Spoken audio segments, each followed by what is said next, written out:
अब देख लेते हैं आखिर अम्ल और क्षार आपस में कैसे अभिक्रिया करेंगे। अगर हम अम्ल को क्षार के साथ रिएक्ट कराते हैं तो वो कैसे रिएक्ट करेगा, how acids and bases react with each other. यहाँ हमारे पास एक क्षार है, प्रबल क्षार है जो कि है NaOH सोडियम हाइड्रोक्साइड, एक प्रबल अम्ल है जो कि हमारा HCl हाइड्रोक्लोरिक एसिड। इन दोनों का जब हम आपस में अभिक्रिया कराते हैं तो हमको एक नया पदार्थ मिल जाता है जो होता है NaCl या फिर सोडियम क्लोराइड, और साथ में हम लोग को जल मिल जाता है। पहले हमारे पास एक प्रबल क्षार था, एक प्रबल अम्ल था, दोनों ने एक दूसरे के साथ अभिक्रिया करी और हम लोगों को एक नया पदार्थ दे दिया। जो नया पदार्थ हम लोगों को मिलता है ना तो ये अम्ल होता है ना ये क्षार होता है। क्यों? क्योंकि अम्ल और क्षार दोनों की प्रॉपर्टीज एक दूसरे से बिल्कुल अलग होती हैं, दोनों एक दूसरे के साथ आ जाते हैं, रिएक्ट कर जाते हैं और एक दूसरे की प्रॉपर्टीज को खत्म कर देते हैं, और एक उदासीन पदार्थ, एक ऐसा पदार्थ जो ना अम्ल है ना क्षार है, हमें मिल जाता है जिसको हम लवण कहते हैं। तो इस अभिक्रिया को, क्योंकि हमें उदासीन पदार्थ मिल रहा है, तो इस अभिक्रिया को हम लोग कहते हैं उदासीनीकरण अभिक्रिया या फिर न्यूट्रलाइजेशन रिएक्शन। अम्ल और क्षारक की आपसी अभिक्रिया से लवण और जल का निर्माण होता है। इस प्रकार की अभिक्रिया को उदासीनीकरण अभिक्रिया कहते हैं। अम्ल और क्षारक का कभी भी हम रिएक्शन करवाएंगे हम लोगों को लवण मिलेगा, एक उदासीन पदार्थ मिलेगा और हम लोगों को जल मिलेगा। और इस तरीके की अभिक्रिया को, क्योंकि उदासीन पदार्थ मिल रहा है, तो इसको हम लोग उदासीनीकरण अभिक्रिया कहते हैं। इसके लिए एक जनरल फॉर्मूला, उदासीनीकरण अभिक्रिया को सामान्य सूत्र में इस प्रकार से लिखा जाता है जनरल फॉर्मूले में, कभी भी कोई भी बेस हो, चाहे कोई भी बेस हो, अगर ये रिएक्ट करेगा किसी एसिड के साथ, हमेशा आपको सॉल्ट और में वाटर मिलेगा। ये जो होती है न्यूट्रलाइजेशन रिएक्शन होती है। यहाँ नीचे भी वही आपका एग्जांपल है जो ऊपर था, HCl जो कि एक स्ट्रॉन्ग एसिड है, NaOH जो कि एक स्ट्रॉन्ग बेस है। जब दोनों आपस में रिएक्ट करें हम लोग को H2O और NaCl मिल गया। NaCl जो है एक बहुत ही ज़्यादा स्ट्रॉन्ग आपका सॉल्ट है, ना तो ये आपका बेस है और ना ही ये आपका एसिड है, दोनों की कोई भी प्रॉपर्टी इसके अंदर नहीं होती हैं। ये एक बिल्कुल अलग अलग पदार्थ होता है, न्यूट्रल पदार्थ होता है जिसका नाम होता है सॉल्ट। तो इस तरीके से न्यूट्रलाइजेशन रिएक्शन में हमें क्या मिल रहा होगा, लवण, जो ना तो अम्ल होंगे ना ही क्षार होंगे, और साथ में क्या मिल रहा होगा, पानी। तो इस प्रकार की अभिक्रिया को हम लोग कहते हैं उदासीनीकरण अभिक्रिया या फिर न्यूट्रलाइजेशन रिएक्शन। आखिर धातु के ऑक्साइड हम लोग के साथ कैसे अभिक्रिया करेंगे। जो मेटल ऑक्साइड्स होते हैं इनको एसिड के साथ रिएक्ट करवाएंगे तो हमें क्या मिलेगा, देखते हैं। धात्विक ऑक्साइड प्लस में अम्ल गिव्स लवण प्लस में जल। Metal oxide plus acid gives salt plus में वाटर। हमेशा याद रखिएगा मेटल के ऑक्साइड को कभी भी हम लोग एसिड के साथ रिएक्ट कराएंगे हमेशा सॉल्ट प्लस में वाटर मिलेगा। इसकी वजह क्या होती है, याद रखिएगा मेटल का चाहे कोई भी पदार्थ हो, चाहे आपका ऑक्साइड हो, चाहे आपका कार्बोनेट हो, चाहे आपका हाइड्रोजन कार्बोनेट हो, क्योंकि मेटल की जो प्रवृत्ति होती है वह क्षारीय होती है, तो इस वजह से इसके जितने भी आपके यौगिक होंगे सबकी प्रवृत्ति क्या होगी, क्षारीय होगी। और कोई भी क्षार अगर एसिड के साथ, अम्ल के साथ रिएक्ट करेगा तो वो हमको एक उदासीन पदार्थ देगा, लवण देगा। क्यों?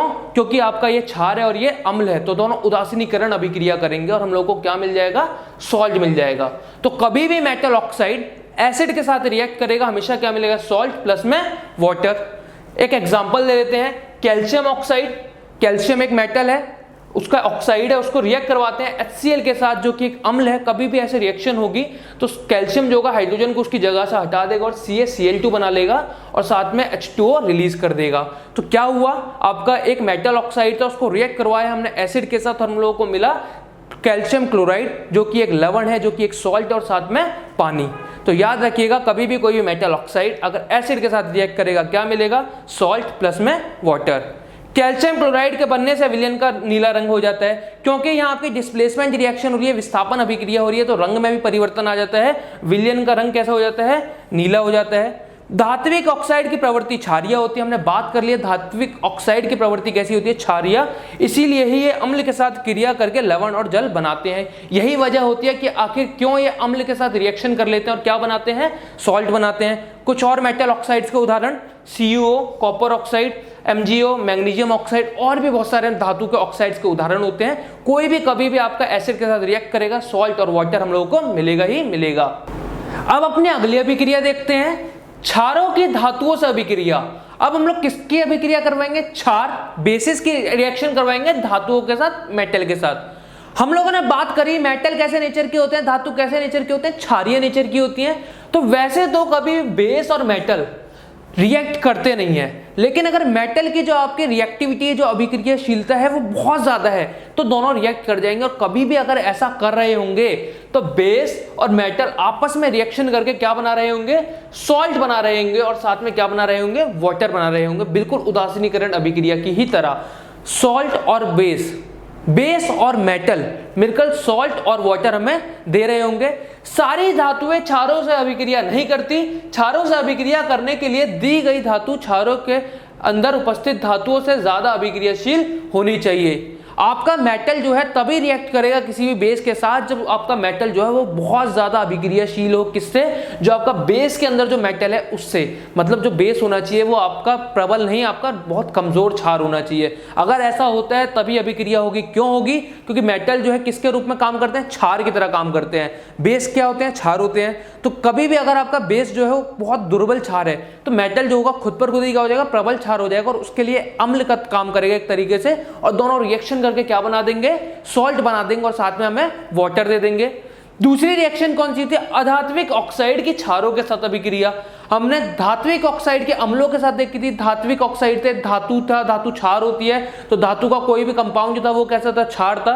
अधातु है, अधातु कैसी होती है, अम्ल नेचर की होती है। तो अधातु का कोई भी कंपाउंड जो कैसे नेचर का होगा, अम्ल नेचर का होगा। और कभी भी कोई भी अम्ल अगर क्षारों के साथ अभिक्रिया करते हैं तो क्या देगा, लवण देगा। अधात्विक ऑक्साइड रिएक्ट्स विथ क्षार टू गिव लवण प्लस में जल। अधात्विक ऑक्साइड कभी भी क्षार के साथ रिएक्शन करेगा, अभिक्रिया करेगा, तो हमें लवण और साथ में जल देगा। Non metal oxide plus base always give salt plus में वाटर। एग्जांपल ले लेते हैं, कार्बन डाइऑक्साइड। कार्बन है, एक नॉन मेटल है, अधातु है, उसका ऑक्साइड है, इसको रिएक्ट करवाया जाता है CaOH का होल ट्वाइस के साथ। कैल्शियम हाइड्रोक्साइड जो कि आपका एक बेस है, बहुत स्ट्रॉन्ग बेस है, कभी भी ये दोनों आपस में रिएक्ट करेंगे आपको कैल्शियम कार्बोनेट मिलेगा। कैल्शियम कार्बोनेट क्या है, एक लवण है, और साथ में आपको क्या मिलेगा, H2O मिलेगा। NaOH एक बहुत प्रबल बेस है, बहुत प्रबल क्षार है, इसको रिएक्शन करवाएंगे कार्बन डाइऑक्साइड के साथ तो आपको Na2CO3 देखने को मिलेगा। बीच में एक एरो होनी चाहिए, जो एरो नहीं है यहाँ, आपको Na2CO3 बीच में देखने को मिलेगा, और प्लस में आपको क्या मिल रहा होगा, जल मिल रहा होगा, H2O मिल रहा होगा। तो इस प्रकार की रिएक्शन कभी भी अधात्विक ऑक्साइड रिएक्ट करेंगे क्षार के साथ, हमेशा लवण और साथ में जल देंगे ही देंगे।